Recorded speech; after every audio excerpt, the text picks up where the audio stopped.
दफा फिर से इंडिया ने ये साबित कर दिया है कि वो अफगानिस्तान का बेहतरीन और सच्चा दोस्त है। अफगानिस्तान से प्याज की पहली खेप जल्द ही भारत आ रही है। ऐसे में पाकिस्तान के रास्ते आ रही इस प्याज पर पाकिस्तान भड़क उठा है। एक पाक एक्सपर्ट ने इस बात पर कई सवाल खड़े कर दिए।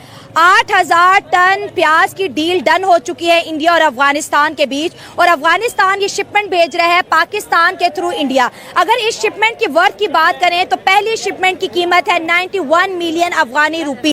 पाकिस्तान के बेसिकली कॉन्फिडेंस को टच कर रहे हैं, छेड़ रहे हैं कि आप भाई आपके तो हालात ही बुरे हैं। पाकिस्तान का सबसे बड़ा मसला भारत दुश्मनी है। इस वक्त भारत एक सबसे बड़ा स्ट्रॉन्ग मॉडल है, ना सिर्फ पाकिस्तान के लिए बल्कि सारे एशिया के लिए।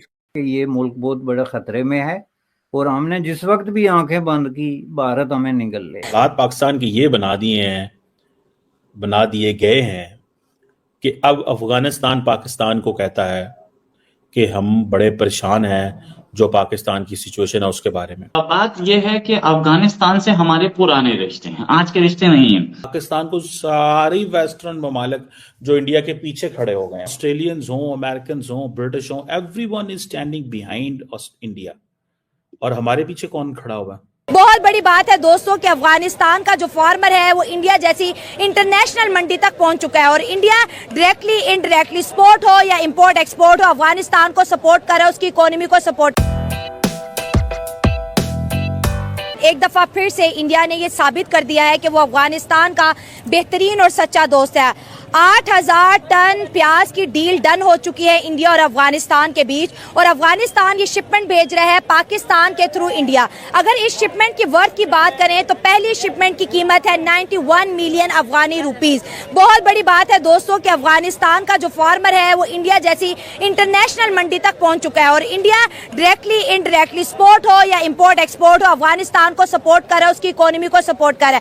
अगर हम मुल्क पाकिस्तान की बात करें, जब से ये नई गवर्नमेंट आई है हमारे वजीर आजम से लेकर सीएम तक सब ने गुहार लगाई है इंडिया से कि आप काइंडली हमारे साथ दोबारा से ट्रेड जो है शुरू करें, लेकिन ऐसा होता हमें नजर नहीं आ रहा। लेकिन अफगानिस्तान जो है वो 8,000 टन प्याज बेच रहा है पड़ोसी को। सो बहुत बड़ी खबर। हम जो है वो जिसे कहेंगे ना मजाक बने हुए हैं, इसमें कोई वो नहीं है, दो राय नहीं है कि मजाक है। इस वक्त हम तफसीलात दी जा रही हैं, ठीक है। अब हमारे अफगानिस्तान के साथ ताल्लुकात जो हैं, मैं कई दफ़ा आपको पहले भी कह चुका हूँ, पाकिस्तान की जो 50 साल की जो इन्वेस्टमेंट है वो डूब गई है। पाकिस्तान की जो 50 साल की अफगानिस्तान में जो इन्वेस्टमेंट थी वो डूब गई है। आज पाकिस्तान जो है वो खौफजदा है और परेशान है कि कहीं ये नहीं तो नहीं है कि जो पश्तून नेशनलिज्म है वो इतना बड़ा चैलेंज बन जाए, इतना बड़ा मसला बन जाए कि पाकिस्तान को इसको काउंटर करना ही मुश्किल हो जाए। पश्तून नेशनलिज्म, सब नेशनलिज्म जो है इस चैलेंज फॉर पाकिस्तान। देखें, when it comes to the transnational जो करंट्स होती हैं जो नेशनलिज्म की, तो पाकिस्तान क्या दुनिया का हर मुल्क परेशान होगा। अगर फॉर एग्जांपल इंडिया को ये पता चले कि पाकिस्तान का जो सूबा पंजाब है और जो इंडिया का पंजाब है ये आपस में किसी किस्म की कोई पॉलिटिकल या बाकी गठजोड़ करने जा रहे हैं, या पाकिस्तान को पता लगे, तो पाकिस्तान और भारत दोनों के लिए तशवीशनाक चीज़ है। सो कोई भी नहीं चाहेगा कि ये जो ट्रांसनेशनल नेशनलिज्म है, ये जो सब नेशनलिज्म है, ये उभरे। सो पाकिस्तान के अंदर ये चैलेंजेस तो हैं, ठीक है जी। सो हम तो इसमें बड़ी परेशान कुन सिचुएशन में है, और मुझे जो परेशानी होती है कि रास्ता नहीं है। आज चाइनीज पाकिस्तान को क्या कह रहे हैं, हम आपके मुल्क में सेफ नहीं है, we are not safe in your country. This is what Chinese are saying simply. वो कह रहे हैं कि हम आपके मुल्क में सेफ नहीं है, ठीक है। हाँ, वो पाकिस्तान को सीधा सीधा पैगाम दे रहे हैं, और पाकिस्तान के पास कोई किसी किस्म का जो है वो जवाब नहीं है। उधर इंडिया जो है वो मालदीव्स को कह रहा है कि ये लो हमने तुम्हें $400 मिलियन का बेल आउट प्लान दे दिया। इंडिया अपनी सेटिंग कर रहा है खित्ते के अंदर, और हमें अफगानिस्तान ही हमें बता रहा है कि पायन तुम्हारा कार ठीक नहीं है, और हम उसे कह रहे हैं तुम्हारा ये मकसद नहीं बनता। बड़ी उनकी अचीवमेंट है जो वो इस चीज़ को गेन कर रहे हैं, और इंडिया उनको ऑब्वियसली सपोर्ट करेगा, क्योंकि इंडिया तो चाहता है पाकिस्तान को किसी भी हर हाल में जो है ना बैक पीछे धकेला जाए। हाँ, वो तो कहते हैं, बिल्कुल। वो कहते हैं आप हमें दुश्मन समझते हो तो हम तो ओपनली करेंगे। अफगानिस्तान को भी तो आपने ये देखे ना कि जिस तरीके से उनके जितने भी यहाँ पे अफगानिस्तानी थे उनको आप बाहर निकाल रहे हैं, तो ऑब्वियसली जब वो अपनी कंट्री में जाएंगे तो वो इंडिया की तरफ ही अपना मुंह करेंगे, और इंडिया को ही अप्रोच करेंगे जब आप उनको यहाँ से बाहर निकालेंगे। आप यहाँ पे अफगानी जितने भी देख लें, या तुर्कमानिस्तान से जो लोग हैं, आप उनको किसी चीज़ की फैसिलिटी नहीं देते, उनको एक सिम ID कार्ड भी नहीं निकलवा सकते यहाँ से, एक सिम कार्ड भी नहीं निकलवा सकते, बैंक अकाउंट अकाउंट तक ओपन नहीं करवा सकते, तो आप कैसे कहते हैं कि कोई और दुनिया कोई भी कंट्री आके पाकिस्तान में बिजनेस या इन्वेस्ट करेगा? हमारी अपनी इकोनॉमी स्टेबल नहीं है, आज क्या प्राइसेस है, कल क्या प्राइसेस है। बिजनेस वहाँ पे अलाउ ही नहीं होता जहाँ पे इकोनॉमिक्स स्टेबल ना हो। इकोनॉमिक्स का सबसे पहला रूल ही यही है आपका, किसी जब तक इकोनॉमी आपकी स्टेबल नहीं है बिजनेस हो ही नहीं सकता। सर हम कहते हैं कि इंडिया हमारा दुश्मन है, अफगानिस्तान के साथ टीटीपी की वजह से हमारी दुश्मनी ओपन, उसी वजह से अफगानियों को निकाला कि आप टीटीपी को सपोर्ट करते हैं। और उधर टैग क्या चलते हैं, इंडिया और अफगानिस्तान के बीच भाई भाई का टैग है। इंडिया उनको फ्री में गंदम बेचता है, वैक्सीन बेचता है, वो आज इंडिया को प्याज भेज रहे हैं। और दूसरा, इंडिया ने चाबहार पोर्ट पे अफगानिस्तान की इन्वेस्टमेंट अपने साथ करवा दिया। हमारा गवादर तो मतलब इतनी जियो पॉलिटिकली इतनी इंपॉर्टेंस है हमारे मुल्क की सरहदों की, लेकिन हर सरहद सील है। चमन बॉर्डर सील है, इंडिया पाकिस्तान बॉर्डर सील है। लोग क्या कर रहे हैं और हम अपने लिए क्या सोच रहे हैं? पहली बात तो ये है कि इस टाइम अगर हम जो देखते हैं ना कि इंडिया का और हमारा कंपैरिजन अगर किया जाए या मुकाबला किया जाए या दुश्मन समझा जाए, हम लोग उनके अब इस टाइम उनकी जो इकोनॉमी और जो जिस जगह पे वो पहुंच चुके हुए हैं ना, हम उनके बिल्कुल करीब भी नहीं है। सहयोग पाकिस्तान को सारी वेस्टर्न ममालिक जो इंडिया के पीछे खड़े हो गए हैं, जो इंडिया के पीछे खड़े हो गए हैं, वो उनको देखना है, ठीक है? वो उनको देख रहा है कि वो ऑस्ट्रेलियंस हों, अमेरिकन हों, ब्रिटिश हों, everyone is standing behind India. और हमारे पीछे कौन खड़ा हुआ है? इज देयर एनी कंट्री, कोई ऐसा मुल्क है जो हमारे पीछे खड़ा होगा? जस्ट एक मेरे ज़हन में थॉट आता है, मैं सोचता हूँ कि कोई ऐसा मुल्क है जो हमारे पीछे खड़ा होगा? कोई मुल्क मुझे तो नजर नहीं आता। अगर आपको नजर आता है तो मुझे बताइए। तो मुझे ऐसा लगता है कि over the period of time ये एक चैलेंज आएगा, ठीक है? और वो चैलेंज यही है कि every western country is supporting India and there is no country which is supporting Pakistan. कल कल को हमारी लड़ाई होती है तो हमें तो कोई वेपन भी नहीं देगा भैया, सीधी सी बात है, हमें तो कोई वेपन्स भी नहीं देगा, ठीक है जी? हमें तो कोई, जिसे कहते हैं ना, कोई कुछ भी नहीं देगा। There is no country on earth जो हमारे पीछे खड़ा हो और हमें कहे कि हाँ भैया हम आपके साथ हैं। मुझे बताएं, चाइनीज हमारे बड़े अच्छे दोस्त हैं ना, but they will never opt and they will never ask कि जी हम आपकी एयर टू एयर रिफ्यूलिंग करेंगे, या हम आपको सिक्योरिटी पार्टनरशिप आपके साथ करना चाहते हैं, या हम आपके साथ कोई इस तरह का जॉइंट डिक्लेरेशन करना चाहते हैं, हम आपके साथ एयर इंटरऑपरेबिलिटी पे काम करना चाहते हैं। कभी भी नहीं कहेंगे वो, because they don't consider us a serious player. उनको पता है कि कल कला को ये ऐसे हो सकता है कि इनकी इंडिया के साथ मसला हो जाए, ये हमें इंगेज कर लेंगे। वो तो इंगेज होना नहीं चाहते। Why will they get engage for us with India? वो तो अपने लिए इंगेज नहीं होना चाहते, तो हमारे लिए कैसे इंगेज होंगे? क्वेश्चन है। They don't want to get engage for themselves. अभी तो वो खुद, उन्होंने इंडिया के साथ डायलॉग कर लिया, नरेंद्र मोदी के साथ वो खुद बैठ गए हैं। वो क्यों बैठे हैं? क्यों बैठे हैं वो भैया? वो इसीलिए बैठे हैं ना, ठीक है? वो इसीलिए बैठे हैं बिकॉज उनको पता चल गया कि अगर हमने अभी एट दिस मोमेंट इंडिया से लड़ाई पिक कर ली तो देन फिर ये हम वो जो अमेरिकन चाहते हैं, हम अमेरिकन ट्रैप में आ जाएंगे। So they don't want to pick a call with India at this time, because picking a war with India or a call with India at this time is not going to be beneficial for the Chinese. That's what the Americans want.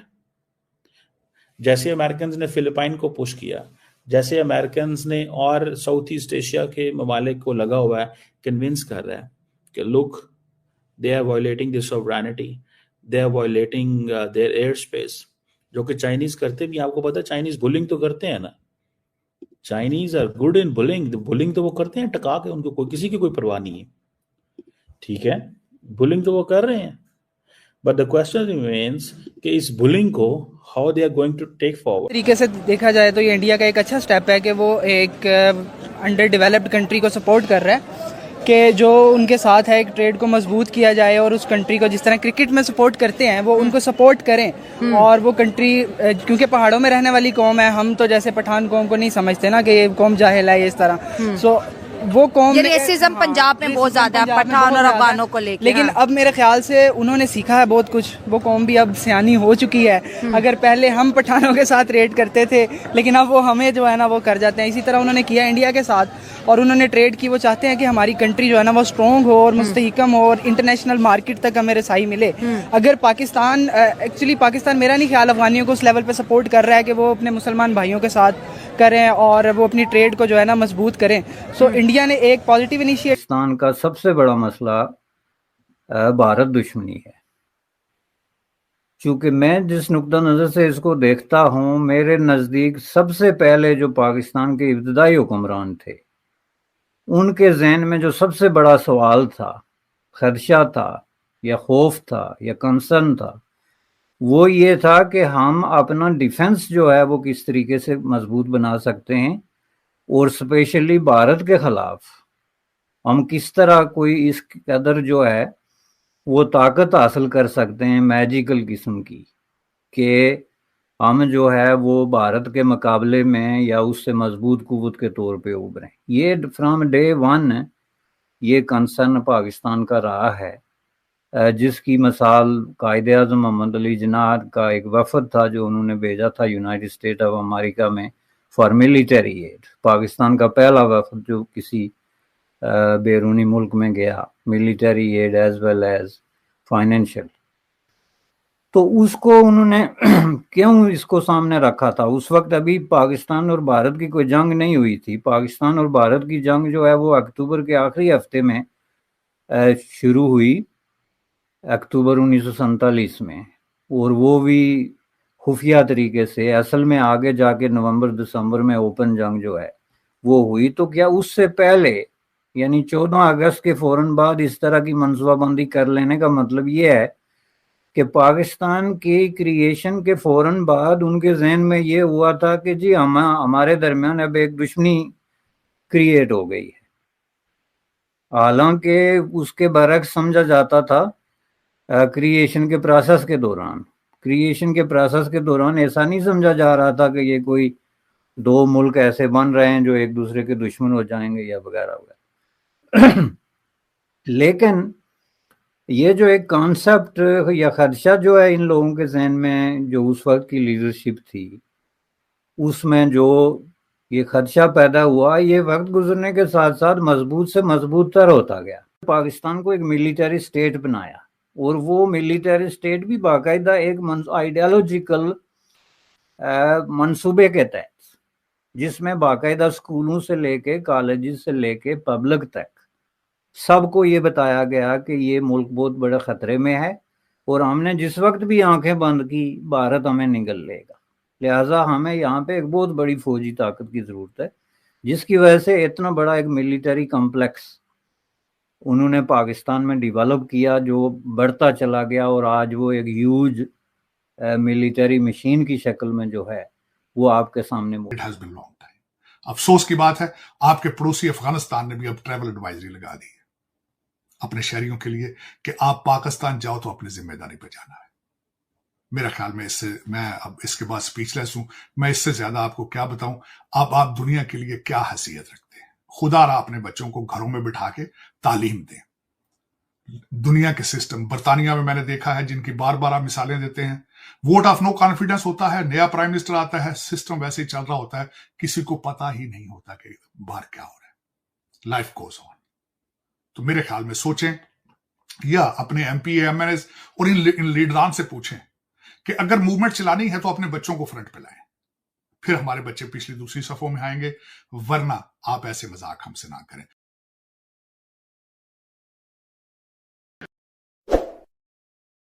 आखिर में एक मैं बात बताना चाहूंगा, मैंने आज ही मुझे पता चला कि इनके बच्चे नहीं आते। एक वाकया मेरे सामने से गुजरा है कि जंगल में सुना है कि बकरियों को, शेर ने बकरियां इकट्ठी की और उनको कहा कि हम नाजुक मोड़ पे आ चुके हैं, जंगल कुर्बानी मांगता है, तुम कुर्बानी दो।